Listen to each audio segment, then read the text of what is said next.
ने दृष्टांत बढ़ाया, सामान्य लौकिक दृष्टांत लेकिन अलौकिक भाव प्रकट करने वाला दृष्टांत है। एक सामान्य पुलिस की नौकरी करने वाला एक सामान्य मनुष्य और पुलिस स्टेशन के पास में एक हनुमान जी का मंदिर, लेकिन अनन्य भक्त हनुमान जी का था वो पुलिस वाला। तो अपने पुलिस स्टेशन में प्रवेश करे इससे पहले हनुमान जी के मंदिर में जाता था, लेकिन हनुमान जी के प्रति इतना उसका गहरा भाव था कि हनुमान जी के सामने बैठ जाता था तो उसको पता नहीं लगता कितना समय निकल गया। रोज नौकरी पर जाने में देरी लगती थी, इसीलिए उसका जो उसकी ऊपरी साहब है तुरंत धमकाते थे, रोज डांट पड़ती थी उनको और निर्णय लेकर जाता आज तो मैं कम बैठूंगा और जल्दी दर्शन करके मैं ऑफिस में पहुंच जाऊंगा। लेकिन जब हनुमान जी के सामने बैठता है तो उसको पता नहीं लगता कहां वो खो जाता है, चला जाता है। रोज देरी रोज देरी रोज देरी। तब इसके साहब ने कह दिया अब जो कल तू देरी से आया तो समझो तेरी नौकरी गई। उसने भी निर्णय लिया नौकरी तो मेरा जीवन है, मेरा भरण पोषण है, नौकरी के बिना तो मेरा परिवार भी कैसे चल सकता है। दृढ़ निर्णय ले लिया कि कल नहीं जाना मुझे हनुमान जी के मंदिर, नहीं जाना, क्योंकि जो जाएगा तो बैठ जाएगा तो कितना समय सामने बैठ जाएगा, लीन हो जाएगा, पता नहीं रहता। इसने निर्णय ले लिया नहीं जाना। लेकिन पुलिस स्टेशन और ये हनुमान जी का मंदिर साथ में था। सामने गया और मन हो गया चलो थोड़ा सा तो मिलकर जाऊंगा मैं आज देरी से बहुत देर तक नहीं बैठूंगा, लेकिन आज मैं मन खिंच गया वहां, क्योंकि बहुत सारी आत्मा ऐसी होती है उसकी तरफ खींची जा रही है।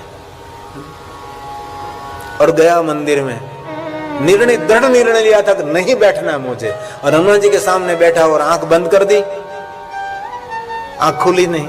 पूरा दिन बीत गया, शाम हो गई, तो मुझे तो नहीं बैठना था और इतना में हनुमान जी के साथ ओतप्रोत हो गया, एक में एक हो गया। अब तो समझो उसकी डांट पड़ी है, उसने निर्णय ले लिया कोई बात नहीं, मैं ही मेरी अर्जी लिख कर जाता हूं।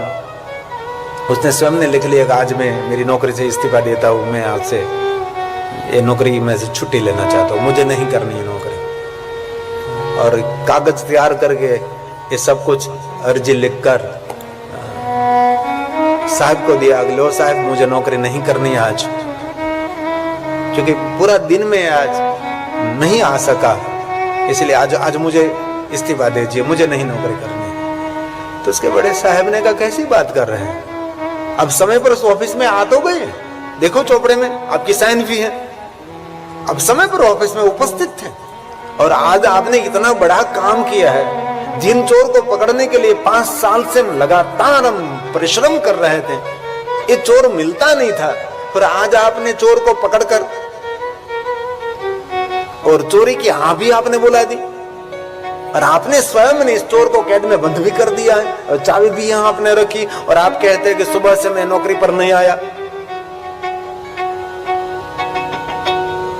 तब इस पुलिस वालों को पता लगा कि मैं तो पूरे दिन हनुमान जी के मंदिर में बैठा रहा, और मेरे बदले में कौन मेरी ड्यूटी करने के लिए चला गया।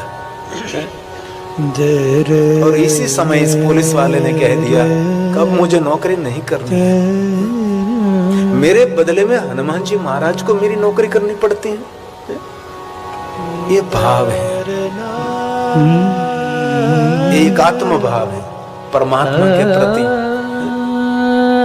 ये हमारे हृदय में जो प्रकट हो जाए तो सफलम जीवितम।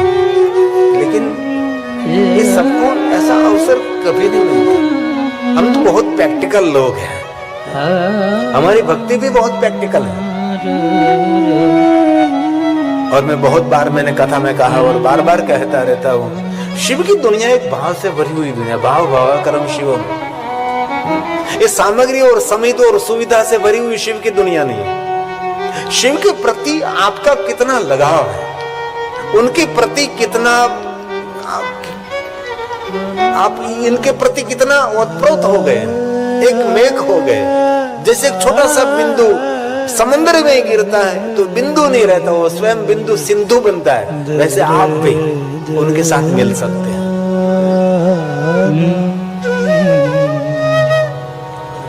ये परम तत्व की बात है। इसलिए कहाँ है वो? जहां कुछ भी नहीं वहां भी है, और जहां सब कुछ है वहां भी है। ब्रह्मा जी ने भी नारद जी को यही बात समझाई। हे नारद, अष्टमूर्ति स्वरूप परमात्मा सब जगह पर हुई है। कभी आपको अवसर मिले तो शिव महापुराण ग्रंथ में अष्टमूर्ति का वर्णन है।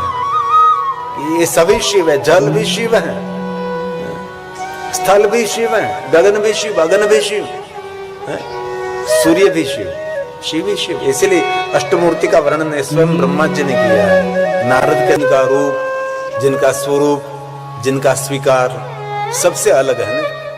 शिव सभी देवताओं के जैसे नहीं है, सभी देवताओं के से अलग महादेव है। और देखो बैठे भी अलग हैं।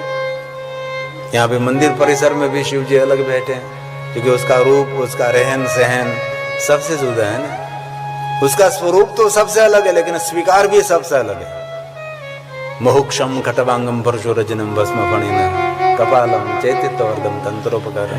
इतने उपकरणों के द्वारा अपना जीवन निर्वाह, जो विश्व का सर्जन करने वाला, अपनी भ्रुकुटी मात्र से सब कुछ सर्जन करने वाला। और भ्रुकुटी मात्र से सर्जन करने वाला नहीं, भ्रुकुटी मात्र से सब कुछ देने वाला। बोलना भी जिनको नहीं पड़ता, गुरु का इशारा काफी। बहुत गुरु प्रणहिताम, ये पुष्पदंत ने गाया। मोक्ष खटवांगम, अपने जीवन के लिए क्या स्वीकार किया? मोक्ष, बुढ़ा बेल, थका हुआ बेल, उसको कहते हैं मोक्ष। मोक्ष मतलब आखला नहीं, जो बाजार में घूमता किसी को मार देता है, ये नहीं। ये भगवान शिव ने नहीं स्वीकार किया। जो चित्रों में, जो चलचित्रों में जो बताते हैं, ये नहीं। खेत में काम करने वाला, मनुष्य का भंडार भरने वाला, जो पूरा जीवन मानव जात के लिए समर्पित कर दिया जिन्होंने, उनको मोक्ष कहा है। आखला नहीं, जो बाजार में घूमता फिरता रहता है, किसी को मार देता है, उसको नहीं। जो खेत में काम करता है पूरा जीवन मनुष्य की जाति का भंडार भर दे। अब तो आप ट्रैक्टर, पहले क्या ट्रैक्टर कुछ भी नहीं थे ना। जो खेती करते हैं, जो किसानी करते हैं, उसको पता है, बस यही आधार था। उसने पूरा जीवन मानव जाति के लिए दे दिया। इसलिए मेरे गुजरात में एक नई शुरुआत हुई, बेलशाला खोल रहे हैं। जैसे गौशाला होती है ना, वैसे बेलशाला। गायों की सेवा करने वाले तो बहुत लोग हो गए अभी, लेकिन उसका जो बेटा है, जिन्होंने मानव जात के लिए जीवन समर्पित कर दिया, जिनको बेल कहते, जो खेती में काम करते, उनकी बेलशाला आप खोल रहे हैं सब, जो खेती में काम करते हैं। पूरा जीवन जिन्होंने समर्पित कर दिया, कोई राव नहीं, कोई फरियाद नहीं, कोई आशा नहीं, कोई अपेक्षा नहीं। पहले के किसान, खेडूत वृद्ध बेल की सेवा करते थे। कभी 7 साल तक बारिश नहीं होती थी, तो भी किसान के घर में अन्न कभी खाली नहीं होता था। किसान कभी भूखा नहीं रहता था, क्योंकि वृद्ध बेल की सेवा करता था। अब तो वृद्ध बेल की सेवा करने की क्या बात करो, वृद्ध बाप की भी सेवा नहीं करते। इतनी स्थिति, बहुत कपरी स्थिति अभी है। अभी हम जो जिन समय से पसार हो रहे हैं, ये कोई स्थिति ठीक नहीं है।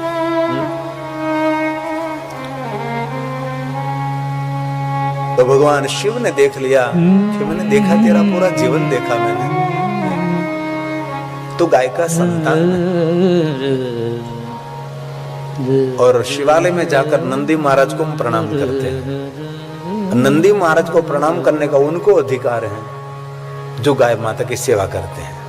जिन्होंने कभी गाय माता की सेवा नहीं की, उस शिवालय में जाकर इस नंदी महाराज को प्रणाम करने का अधिकारी नहीं है, क्योंकि उनका बेटा है ना, गाय का बेटा है।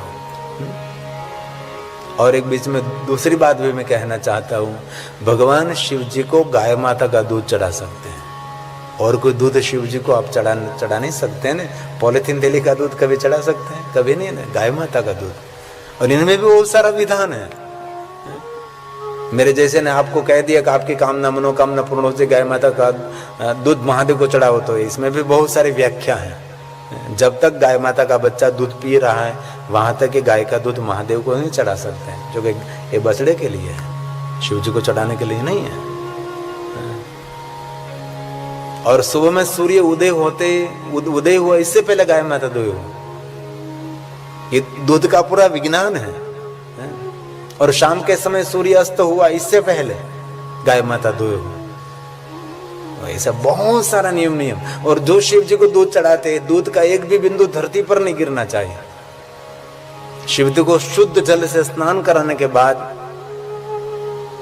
कोई अबील गुलाल कुमकुम आदि सुगंधित द्रव्य कुछ भी नहीं, कोई फूल पुष्प भी नहीं, एकदम महादेव को शुद्ध जल से स्नान कराने के बाद महादेव को दूध की धारा करते हैं। और शिव जी को दूध चढ़ाते हैं तो पीठ के द्वारा नीचे दूध गिरता है, वहां पात्र रखते हैं, महादेव के लिंग पर चढ़ाया हुआ दूध पीठ से गिरकर वहां गिरता है, पात्र में दूध एकत्र करते हैं। अरे शिव जी को चढ़ाया हुआ दूध पात्र में एकत्र करने के बाद ये दूध शालिग्राम शिला संगात सर्वे आति पवित्रताम, ये दूध को शालिग्राम भगवान को स्पर्श कराया जाता है अथवा विष्णु भगवान को स्पर्श कराया जाता है, तो ये दूध में से प्रसाद बनता है। और हम लोग क्या करते हैं, महादेव को दूध चढ़ाते हैं, दूध कहाँ जाता है, आप सबको तो पता है, मुझे बोलने की कोई आवश्यकता नहीं, ये हमारी परंपरा नहीं है। शिव जी को जो कोई खाद्य द्रव्य हम अर्पण करते, सभी द्रव्य में प्रसाद बनता है। लेकिन ये पूजा का भी क्रम है, ये द्रव्यों का क्रम है, कैसे द्रव्य भगवान को अर्पण करें। पहले शुद्ध द्रव्य से भगवान शिव जी को सुंदर सुंदर स्नान कराने के बाद जितने खाद्य द्रव्य हैं, गन्ने का रस, फलों का रस, नारियल का पानी, बहुत सारा, ये सभी खाद्य द्रव्य पूर्ण होने के बाद शहद से लेकर सब कुछ, बाद में ये सभी सुगंधित द्रव्य आदि द्रव्य। इससे पहले पंचामृत, ये दूध, ये दही, ये बहुत सारी ये परंपरा है, अकल्पनीय परंपरा है। लेकिन कोई भी वस्तु शिव जी पर चढ़ाई हुई वेस्ट नहीं जानी चाहिए, फेंकना नहीं चाहिए, ये बात है। हमारे सोमनाथ में हमारा प्रथम ज्योतिर्लिंग जहां हम रहते हैं, वहां महादेव को चढ़ाते हैं पुष्प, बिल्व पत्र, बहुत कुछ महादेव को चढ़ाते हैं। ये कभी कचरे में फेंकते नहीं, ये सब कुछ भगवान शिवलिंग पर चढ़ाए हुआ बिल्व पत्र, पुष्प, सब कुछ एकत्र कर लेते हैं और लेकर उनमें से पाउडर बनता है। सुखाने एक मशीन पूरा वहां रखा है, इनमें से पाउडर बनता है, इनमें से अगरबत्ती भी बनती है, इनमें से धूप भी बनता है। ये फूलों में से धूप बनाते हैं, धूप सड़ी बनाते हैं। ये पूरी प्रक्रिया वहां फेंकते नहीं है कचरे में, टोपला भर कर जहाँ हम उकाड़ा जा गंदवाड़ फेंकते हैं, वहां भगवान को चढ़ाए वहां फेंके नहीं, ये परंपरा नहीं है, वहां पूरी व्यवस्था करी है। इसलिए मोक्ष का अर्थ है बुढ़ा बेल, थका हुआ बेल, खेत में जिन्होंने काम किया वो है, इसलिए मोक्ष। मोक्ष खट्वांगं परशुरजिनं भस्म फणिना कपालं चेतीय तव वरद तंत्रोपकरणं सुरवस्तां तां वृत्तिं ददति तु भवद्भ्रू प्रणहिता। अपनी भ्रू के इशारे से नहीं स्वात्मा रामं विषय मृग तृष्णा भ्रमयति, विषय मृग तृष्णा भ्रमयति। शिव जी को कोई तृष्णा भ्रमित नहीं करते, क्यों? अपने में स्थिर रहते देव, ज्यादातर ध्यानस्थ रहते हैं, अपने में स्वयं में जो स्थिर रहता है वो कभी दुनिया का वैभव उनको भ्रमित नहीं करता। ये देवताओं की समृद्धि, देवताओं का वैभव, इस शिव जी को भ्रमित नहीं करते। क्यों नहीं करते? क्योंकि महादेव ने सब कुछ दिया, सुरास्ताम ताम्रंदे, जो कुछ देवताओं के पास वैभव है सब कुछ भगवान शिव ने दिया। तो कैसे दिया? अपनी भ्रू के इशारे मात्र से देवताओं को दिया। और एक बात कहूं, शिव जी बहुत दयालु देवता है, मांगने वाला महादेव के पास भूल है। और मैं तो बहुत हृदय से कहता हूँ, महादेव के सामने कभी मांगने की जरूर भी नहीं पड़ती। मांगे और देता रहता है, उसको देव कहा है। आप कुछ भी मांगते नहीं है तो भी वो कृपा करता रहता है, ये महादेव है। इसलिए जिनको महादेव की भक्ति मिली है, समझ लेना चाहिए उसका जन्म सफल हो गया, उसका जीवन सफल हो गया, उसको धरती पर आना सफल हो गया।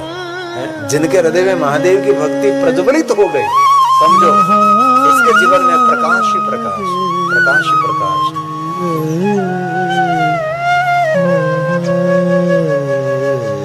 इसलिए हम स्वयं तो महादेव की भक्ति करते रहेंगे, लेकिन दूसरों को शिव के प्रति प्रेरित करना बहुत बड़ा पुण्य है। उससे बड़ा कोई पुण्य दुनिया में नहीं है। कोई संसार में भटकता हुआ जीवात्मा है, उनको महादेव के प्रति उसका भाव प्रकट करना और सबसे बड़ा पुण्य है। तो ब्रह्मा ने नारद जी को कहा, नारद भगवान शिव का रूप चित्र विचित्र सबसे अलग है, और हे नारद, शिव और शक्ति के द्वारा एक प्रथम पुरुष प्रकट हुए। शिव कौन है? आदि पुरुष। तो शिव और शक्ति के द्वारा जो पुरुष प्रकट हुआ वो कौन है? प्रथम पुरुष, वो पहला पुरुष है। तो पहला पुरुष प्रकट हुआ, सुंदर कमल जैसे जिनके नेत्र हैं, मनोहर श्रेष्ठ जिनकी आकृति है, जो कि शिव और शक्ति के द्वारा प्रकट हुआ ना। और संस्कारी माता पिता का पेट कोई संतान जन्म लेती तो भी संस्कार संपन्न रहती है। तो शिव और शक्ति के द्वारा जो पुरुष प्रकट हुआ वो कोई सामान्य पुरुष तो नहीं होता। ये पुरुष का रूप कैसा है? नव कंज लोचन कंज मुख कर कंज पद कंजारुणो कंज पद कंजारुणो नव कंज लोचन कंज मुख कर कंज पद कंजारुणो कंज पद कंजारुणो कंज पद कंजारुणो। तो शिव और शक्ति के द्वारा प्रथम पहला पुरुष प्रकट हुआ। तो उसने प्रश्न किया कि मैं कौन हूं? तब शिव और शक्ति ने कहा, सुनिए हम आपकी पहचान कराते हैं। ये श्लोक शिव और शक्ति ने साथ में गाया। ये प्रथम पुरुष कौन है? पहला पुरुष कौन है? विष्णवती व्यापक त्वाते। आपका नाम विष्णु रहेगा। क्यों? व्यापक होने के नाते आपका नाम विष्णु। तो विष्णु ने किसको प्रकट किया? शिव और शक्ति ने। शिव और शक्ति के द्वारा भगवान विष्णु प्रकट हुए। नाम ख्यातम भविष्यति बहुन्यनानि नामानि भक्त सौम्य कारणे। भगवान शिव और शक्ति ने कहा आपका नाम विष्णु रहेगा, ये नाम बड़ी प्रसिद्धि को प्राप्त होगा और युगे युगे आपका प्राकट्य रहेगा और बहुत नामों से जगत में आपको प्रसिद्धि मिलेगी। और जो आपके नाम का कोई पाठ करेंगे, पारायण करेंगे, उसको सुख मिलेगा। इसलिए वर्तमान समय में विष्णु भक्त विष्णु भगवान के 1000 नामों का पाठ करते हैं। और ऐसा नहीं कि विष्णु भक्त, शिव भक्त भी करते हैं। विष्णु भगवान के नामों का पारण करने से सभी सुख मिलते। भक्त सौंग के कारण ही ये शिव और शक्ति ने वचन दिया, विष्णु ने नहीं दिया। नाम को विष्णु का लेते हैं और वरदान शिव जी देते हैं। ये एक आत्मा हमारे, ये सेतु है ना? ये मजा है कथा की। और विष्णु भगवान ने कहा, प्रभु अब मुझे क्या करना है? शिव शक्ति ने कहा, तपस्या करो। 12,000 देवताएं वर्ष तक विष्णु ने तपस्या की। और शिव और शक्ति के बाद सूर्य, चंद्र, पृथ्वी, ग्रह, तारा, नक्षत्र सब कुछ प्रकट हुआ। विष्णु के अंग में से जलधारा प्रकट हुई, पूरा जगत जल से भर गया। विष्णु भगवान ने देवता ही 12,000 साल के बाद नेत्र खोले, जगत को जल से भरा हुआ देखा। विष्णु भगवान ने जल में शयन किया, इसलिए उसका नाम नारायण पड़ा। और विष्णु के नाभि में से कमल खिले, इसलिए विष्णु भगवान का नाम पद्मनाभ रहा। और कमल में एक दिव्य पुरुष को भगवान शिव और शक्ति ने प्रकट करके स्थापित कर दिया। और स्थापित करते ही वो ब्रह्म में पड़ा। ब्रह्म से प्रकट हुआ लेकिन ब्रह्म में पड़ा।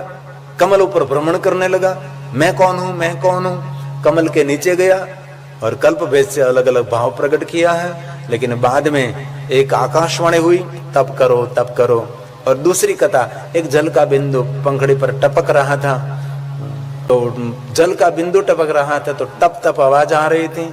इनमें से शब्द पकड़ लिया, तप करो तप करो। इस पुरुष ने तप किया और तप के प्रभाव से उसके सामने पुरुष और प्रकृति का प्रागट्य हुआ और प्रश्न किया कि मैं कौन हूं। तब शिव और शक्ति ने कहा ब्रह्म में से प्रकट हुआ, इसीलिए आपका नाम ब्रह्मा है, आपके द्वारा जगत का सर्जन होगा। शिव और शक्ति ने ब्रह्मा जी को जगत सर्जन करने की शक्ति प्रदान की। ब्रह्मा जी ने सुंदर सृष्टि का निर्माण किया। पहले तो देवता सृष्टि, मानव सृष्टि, दानव सृष्टि, भूतादि सृष्टि, वनस्पति सृष्टि, जल सृष्टि, नभ सृष्टि, भू सृष्टि, बहुत सारे सृष्टि का वर्णन और सुंदर जगत का निर्माण ब्रह्मा जी ने किया। और ब्रह्मा जी जगत सर्जन करते करते त्राहिमाम हुए और आदिदेव परमपिता परमात्मा शिव को याद किया। ब्रह्मा के हृदय में से प्रकट हुए रुद्रदेव। जगत सर्जन का कार्य सरल कैसे हो सकता है? तब रुद्रदेव ने अर्धनारीश्वर रूप दिखाया। तब ब्रह्मा जी ने एक अंग में से पुरुष को प्रकट किया, एक अंग में से नारी को प्रकट किया और मैथुनी सृष्टि का प्रारंभ हो गया। मनु और शत्रुपा का वर्णन किया। युगे युगे कल्पे कल्पे मनु शत्रुपा का सुंदर सुंदर वर्णन। मनुस्मृति की महिमा है, मानव जीवन की महिमा है, मानव व्यवहारों की महिमा है, मानव के विचारों की महिमा, खाने पीने रहने कहने क्या होनी चाहिए, सब कुछ शिव महापुराण ग्रंथ में भी संक्षेप में कहा है और मनुस्मृति में भी कहा है। कैसे उठना चाहिए, कैसे बैठना चाहिए, कैसे सोना चाहिए, कैसे जागना चाहिए, क्या खाना चाहिए, क्या नहीं खाना चाहिए, कैसा व्यवहार विहार विस्तार, सब कुछ शिव महापुराण ग्रंथ में कहा। तो जगत की व्यवस्था रुद्रदेव ने कहा, ब्रह्मा आप जगत के सर्जक देव, विष्णु जी पोषण करेंगे, रुद्रदेव मैं स्वयं जगत की रक्षा करूंगा। ये तीनों देव मिलकर जगत को संभाल रहे हैं। जगत को कौन संभाल रहे हैं? ब्रह्मा, विष्णु और महेश। ये तीनों कौन है?